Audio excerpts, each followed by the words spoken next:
On le sait, l'évolution de la population de la France, comme celle de tout autre pays, n'est pas uniquement déterminée par les flux migratoires.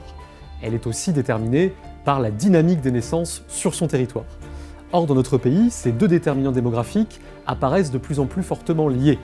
L'analyse des statistiques de l'état civil, mise en ligne par l'INSEE, permet ainsi d'établir qu'en 2022, 29% des naissances enregistrées en France ont été issues d'au moins un parent né en dehors de l'Union européenne. Surtout, la part du fait migratoire dans les naissances ne cesse de s'amplifier au fil des années.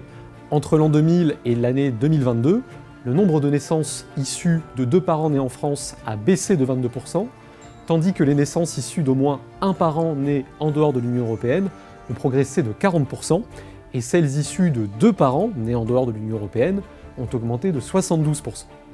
De même, si on se place sous l'angle de la nationalité, et non plus du pays de naissance, le constat est identique. Sur la même période, le nombre de naissances d'enfants dont les deux parents sont français a baissé de 21,5%, alors que les naissances dont au moins un des parents est étranger ont augmenté de 53,5%, et celles dont les deux parents sont étrangers ont progressé de 60,7%. Alors, comment expliquer cet impact croissant des flux migratoires dans la structure des naissances en France ? Tout d'abord, évidemment, par la forte hausse de l'immigration que la France a connue au cours des 25 dernières années.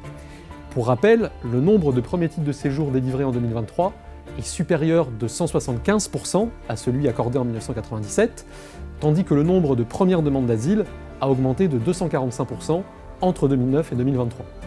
Or, selon une étude de l'INSEE, parue en février 2023, le pic de naissance chez les femmes immigrées se situe dès la première année suivant leur première entrée en France.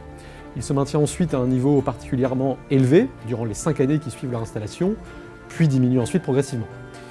Par ailleurs, il existe un différentiel de fécondité notable entre les femmes vivant en France, suivant leur pays de naissance.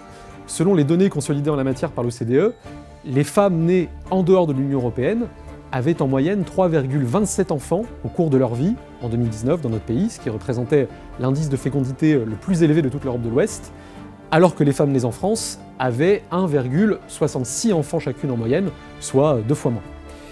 Le débat public a commencé au cours des derniers mois à s'emparer de la question éminemment importante de la baisse de la natalité observée dans notre pays depuis plus d'une décennie.